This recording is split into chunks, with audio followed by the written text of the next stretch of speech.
अस्सलाम वालेकुम एवरीवन, मैं हूं मोहम्मद तलहा। आप लोग देख रहे हैं तलहा स्पेस एकेडमी। आज की वीडियो में हम डिस्कस करेंगे अबाउट रिफ्रैक्शन ऑफ लाइट।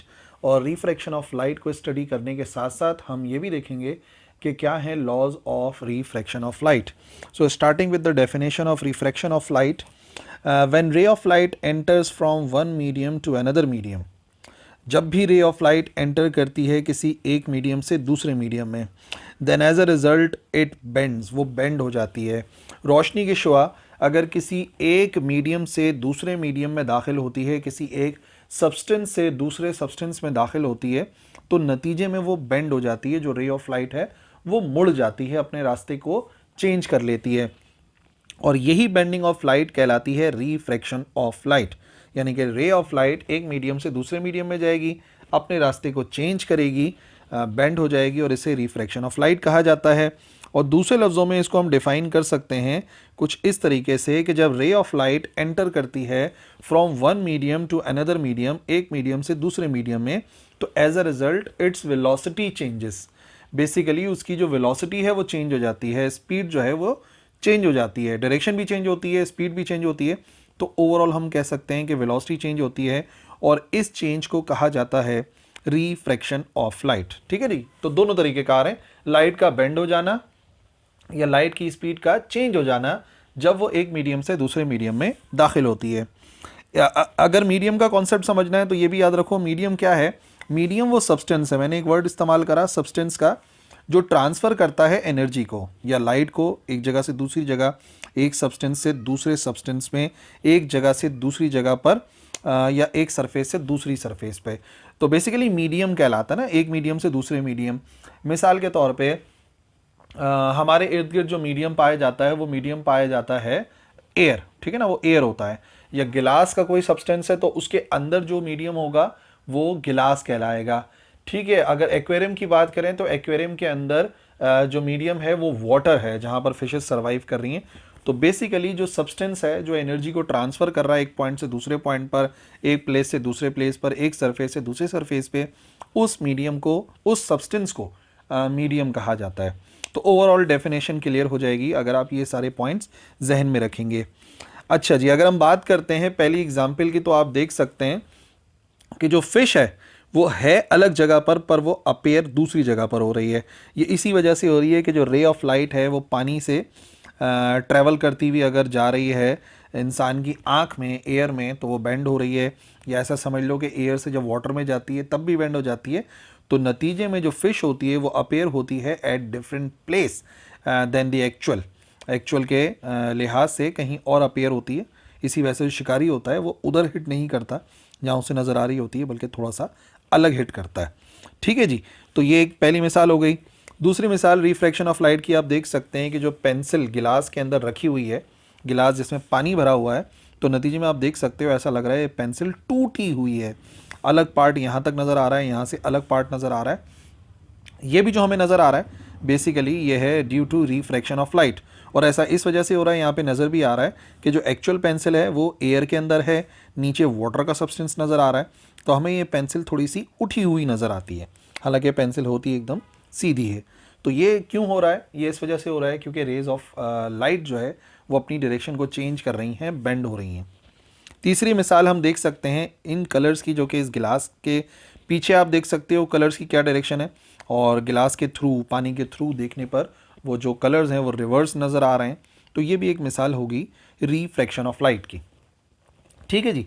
तो अब तक हम लोगों ने ये सीखा कि रिफ्रैक्शन ऑफ लाइट क्या होता है। अब ये समझ लेते हैं कि रिफ्रैक्शन ऑफ लाइट क्यों होता है, बेसिकली वहाँ पे हो क्या रहा होता है। तो एक्सप्लेनेशन के अंदर ऐसा समझो कि ऊपर जो मीडियम है वो एयर है, ठीक है ना, और एयर जो है वो थोड़ा सा हल्का मीडियम होता है, उसे कहा जाता है रेयर मीडियम। और पानी जो है वो एयर के लिहाज से थोड़ा सा भारी है, और उसे कहा जाता है डेंसर मीडियम। ये कॉन्सेप्ट जहन में रखो। हल्का मीडियम जो होता है, जहाँ पर ट्रैवल करना आसान होता है, उसे रेयर मीडियम कहते हैं, और वो जगह जहाँ पर ट्रैवल करना मुश्किल होता है as compare to the other medium, उसे डेंसर मीडियम कहा जाता है, क्योंकि वो थोड़ा सा डेंस होता है। तो अगर मैं आपको बताना चाहूँ रेयर से डेंसर, तो सबसे ज़्यादा रेयर मीडियम हमारे लिहाज से एयर है। एयर के बाद जो ट्रैवल करना मुश्किल है वो वाटर में है, और गिलास और ज़्यादा डेंसर मीडियम है, क्योंकि गिलास के थ्रू तो हम ट्रैवल कर ही नहीं सकते। तो थोड़ा सा आप इससे अंदाज़ा लगाना कि हमारा ट्रैवल करना कितना आसान है, मीडियम उतना रेयर है, और जितना ट्रैवल करना मुश्किल है उतना मीडियम डेंसर हो जाएगा। तो फॉर एग्जांपल एयर है, वाटर है, और रे ऑफ लाइट एयर से दाखिल होना चाहती है वाटर में। तो देखो वैसे तो उस रे ऑफ लाइट को इस रास्ते को फॉलो करना चाहिए था, पर ऐसा होता नहीं है। रे ऑफ लाइट जब भी एयर से वाटर में दाखिल होती है तो वो बेंड हो जाती है, और लेट से वो इस रास्ते को फॉलो कर रही है। तो यहाँ पे जो असर नज़र आया वो ये नज़र आया कि हवा में ट्रैवल करना आसान है, तो उसका एक रास्ता चल रहा था, लेकिन क्योंकि पानी में ट्रैवल करना मुश्किल है तो उसको अपने रास्ते को थोड़ा सा कम करना पड़ेगा, शॉर्ट करना पड़ेगा in order to travel from this denser medium. तो स्पीड चेंज हो गई, डायरेक्शन चेंज हो गई, यानी कि रिफ्रैक्शन ऑफ लाइट हो गया। ये भी देख सकते हो फॉर एग्जांपल गिलास से एयर के अंदर ट्रैवल कर रही है रे ऑफ लाइट। तो फॉर एग्जांपल गिलास में से लाइट ट्रैवल कर रही थी, तो इसको एक रास्ते को फॉलो करना चाहिए था, ये वाले रास्ते को, पर नतीजे में क्या होगा, अब वो बेंड हो जाएगी और इस तरीके से दूर जा रही है।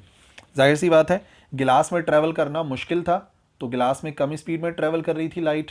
जैसे ही एयर के अंदर आएगी स्पीड बढ़ेगी और यकीनन वो फैलेगी, और थोड़ा सा आपको नज़र आ रहा है कि वो अवे बेंड होती चली जा रही है। सो ये दोनों केसेस हो सकते हैं रिफ्रैक्शन ऑफ लाइट के। रे ऑफ लाइट अंदर की तरफ भी बेंड हो सकती है, रे ऑफ लाइट अवे भी जा सकती है, टुवर्ड्स भी आ सकती है, अवे भी जा सकती है फ्रॉम नॉर्मल। दोनों बातें एक साथ समझते हैं। मिसाल के तौर पे एक गिलास से बना हुआ एक ब्लॉक है, कोई स्लैब है, तो रे ऑफ लाइट यहाँ से दाखिल होती है। इस रे ऑफ लाइट को कहते हैं इंसिडेंट रे। जो भी रे टकराती है ना आकर, उसे इंसिडेंट रे कहा जाता है। फिर यही रे गिलास के अंदर दाखिल होगी तो अपने रास्ते को चेंज करेगी, ये कहलाएगी रिफ्रैक्टेड रे। ठीक है ना, इसने अपनी डायरेक्शन को चेंज कर लिया है। रिफ्रैक्शन से पहले रे को इंसिडेंट रे कहते हैं, और रिफ्रैक्शन के बाद जो रे है उसे रिफ्रैक्टेड रे कहा जाता है। और फिर यही रिफ्रैक्टेड रे अब गिलास से बाहर निकल रही है, डेंसर से रेयर मीडियम में जा रही है, तो क्या होगा, तो ये बेंड हो जाएगी अवे। ठीक है ना। अगर मैं नॉर्मल बनाऊं तो आप देख सकते हो यहाँ पे नॉर्मल लाइन नज़र आ रही है, इंसिडेंट रे और रिफ्रैक्टेड रे। तो इसका मतलब ये जो एंगल नज़र आ रहा है इसे कहते हैं एंगल ऑफ इंसिडेंस, इसे कहते हैं एंगल ऑफ इंसिडेंस, और शो करते हैं एंगल आई से। और ये वाला जो एंगल नज़र आ रहा है जो कि रिफ्रैक्टेड रे और नॉर्मल के दरमियान में, इस लाइन का नाम तो आपको पता ही होगा, जो कि हम एंगल मेजर करने के लिए बनाते हैं, इसे कहते हैं नॉर्मल। ये वाला जो एंगल है इसे एंगल आर कहते हैं। And what is angle r, इसे कहते हैं एंगल ऑफ रिफ्रैक्शन, ये कहलाता है एंगल ऑफ रिफ्रैक्शन। ठीक है जी। वैसे तो एक और भी एंगल बनेगा, अगर यहाँ पर हम नॉर्मल बनाएं तो हमें एक डिफरेंट भी मिलेगा। यहाँ पर अगर हम नॉर्मल बनाते हैं तो ये हमें जो एंगल मिलेगा उसको शो करते हैं एंगल ई से, और ये कहलाता है इमर्जेंट एंगल या angle of emergence, angle of emergence, यानी कि जो रे बाहर आ रही है। तो एक इंसिडेंट रे जो जाके टकराई फिर बेंड हो गई तो रिफ्रैक्टेड रे, और फिर बाहर आई तो इंसिडेंट रे, ये एंगल आई कहलाता है, एंगल आर कहलाता है, एंगल ऑफ रिफ्रैक्शन, और ये कहलाता है एंगल आई। ठीक है जी। और ये जो रेड से लाइन बनी हुई है ये नॉर्मल लाइन है जो कि एंगल नापने के लिए हम बनाते हैं, पहले भी डिस्कस कर चुके हैं इसको रिफ्लेक्शन के अंदर। ठीक है जी।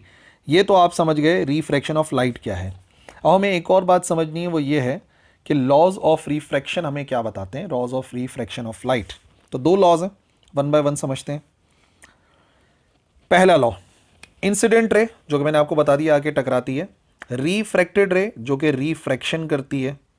ठीक है। और फिर तीसरी जो हमने रे तो नहीं कहते उसको, लाइन को जो हम नॉर्मल बनाते हैं, ये तीनों की तीनों लाई करती हैं इन द सेम प्लेन, एक ही प्लेन पर लाई करती हैं, एक ही सतह पर लाई करती हैं, एक ही एक्सिस में लाई कर रही हैं, जैसा कि आपको नज़र आएगा। यानी कि अगर एक रे ऑफ लाइट एंटर कर रही है, गिलास की सतह से टकरा रही है, तो जिस प्लेन पे टकराएगी, जिस सतह पे टकराएगी, उसी सतह से रिफ्रैक्टेड भी बाहर आएगी। एंगल नापने के लिए नॉर्मल भी वहीं बनाएंगे। मिसाल के तौर पे फिगर के ज़रिए समझो, आप देख सकते हो कि इंसिडेंट रे ऐसे आ रही है, रिफ्रैक्टेड रे ऐसे पानी के अंदर दाखिल हो गई ना, ये वाली, ये है रिफ्रैक्टेड रे, ये इंसिडेंट रे आके टकरा रही है। ये एक ही प्लेन, एक ही सतह पे लाए कर रहे हैं। अगर मैं एक कागज़ रखूँगा तो उसी कागज़ के ऊपर आपको इंसिडेंट रे नज़र आएगी, उसी के ऊपर रिफ्रैक्टेड रे नज़र आएगी। ऐसा नहीं हो सकता इंसिडेंट रे ऐसे टकराए और रिफ्रैक्टेड रे ऐसे स्क्रीन से बाहर की तरफ आ जाए, आपकी तरफ आ जाए, ऐसा मुमकिन नहीं है। ठीक है ना। तो इंसिडेंट रे भी उसी प्लेन पर है, उसी कागज़ पर है, उसी सरफेस पर है, और रिफ्रैक्टेड भी उसी सरफेस पर है। और जाहिर सी बात है हमें दोनों का एंगल नापना था, तो जो हमने नॉर्मल लाइन बनाई है वो भी हमने उसी प्लेन के ऊपर बनाई है। तो याद रखिएगा, जो लॉज ऑफ रिफ्रैक्शन का पहला लॉ है कि इंसिडेंट रे, रिफ्रैक्टेड रे और नॉर्मल एक ही सतह पर लाई करते हैं। ठीक है जी, दूसरे लॉ पर आते हैं। दूसरा लॉ कहता है the ratio of sine of angle of incidence. Angle of incidence का साइन मालूम करना है, sine of angle i to the sine of angle of refraction, sine of angle of refraction. यानी कि अगर हम साइन मालूम करते हैं एंगल आर का और इन दोनों का रेशो मालूम किया जाता है, तो वो रेशो हमेशा हमेशा हमेशा हमेशा कांस्टेंट आता है। ठीक है ना। एक सरफेस के अंदर दसियों रेज दाखिल हो रही होती हैं, ठीक है, सौयों रेज दाखिल हो रही होती हैं, और हर रे का कोई एंगल ऑफ इंसिडेंस होगा, कोई अलग एंगल ऑफ रिफ्रैक्शन होगा। लेकिन कहने का मकसद ये है कि उन तमाम रे के लिए जो एंगल आई का साइन लेके डिवाइड कराते हैं एंगल आर के साइन से, वो आंसर हमेशा कांस्टेंट आता है। साइन तो आपको पता है ना, साइन कॉस टेंजेंट जो होता है, तो कैलकुलेटर की मदद से आप साइन मालूम कर सकते हो एंगल आई का भी और एंगल आर का भी। कहने का मकसद ये है, सिंपल अल्फाज में अगर मैं बताऊं, कि कोई भी जो ऑब्जेक्ट होता है, कोई भी जो सब्सटेंस होता है, वो एक पर्टिकुलर अमाउंट ऑफ रिफ्रैक्शन करता है। यानी कि एक रे ऑफ लाइट को जितना बेंड करेगा, दूसरे को भी उतना ही बेंड करेगा, तीसरे को भी उतना ही बेंड करेगा। यानी कि हर रे ऑफ लाइट के लिए जो एंगल ऑफ इंसिडेंस का साइन है वो हमेशा, और उसको डिवाइड करा दें एंगल ऑफ रिफ्रैक्शन के साइन से, तो आंसर हमेशा हमेशा इक्वल आता है, कांस्टेंट आता है। इस तरीके से समझो, आप देख सकते हो अभी रे ऑफ लाइट एयर से वाटर में दाखिल हो रही है। ठीक है ना। और अगर मैं नॉर्मल बनाता हूँ यहाँ पे, तो आपकी अंडरस्टैंडिंग के लिए इसको बोलते हैं एंगल आई और इसको बोलते हैं एंगल आर। लेकिन अगर ये एंगल आई बढ़ेगा तो याद रखो एंगल आर भी बढ़ेगा। जो उनके साइन के रेशो हैं वो हमेशा इक्वल आएंगे। फॉर एग्जांपल ये आ गई नॉर्मल। ठीक है, अब मैं बढ़ा के दिखाता हूँ आपको कि एंगल बढ़ेगा तो क्या होगा और एंगल कम होगा तो क्या होगा। दोनों एक ही साथ मूव करते हैं, यानी बेंडिंग हमेशा एक जैसी आती है। ठीक है, ये एंगल आई, एंगल आर, और ये आप नोट कीजिएगा रे को। ये रे ऑफ लाइट जो है वो एक पर्टिकुलर, ये देख लो, एंगल आई बढ़ रहा है तो एंगल आर भी बढ़ रहा है, एंगल आई बढ़ रहा है तो एंगल आर भी बढ़ रहा है, एंगल आई बढ़ रहा है। अब एंगल आई कम हो रहा है तो एंगल आर भी कम हो रहा है। ये पूरी बात आपने याद रखनी है कि एंगल आई और एंगल आर के जो रेशो हैं वो इक्वल रहते हैं। और यही बताता है हमारा जो लॉ है, सेकेंड लॉ ऑफ रिफ्रैक्शन। और इस लॉ की एक ख़ास बात है, इसको स्नेल्स लॉ भी कहा जाता है। इस लॉ को क्या कहते हैं? इस लॉ को कहते हैं स्नेल्स लॉ। जो सेकंड लॉ है उसे स्नेल्स लॉ भी कहा जाता है। और फर्स्ट लॉ तो नॉर्मल है, आप याद रख सकते हैं कि रे ऑफ लाइट जो इंसिडेंट रे है, रिफ्लेक्टेड रे है, नॉर्मल एक ही प्लेन पे लाई करते हैं। ठीक है जी, तो ये थी आज की हमारी वीडियो। आई होप बेनिफिशियल रहेगी, समझ में आ गई होगी बात। नहीं आई तो लिखना कमेंट सेक्शन में, I will reply. And that's all for this lecture. अल्लाह हाफिज़।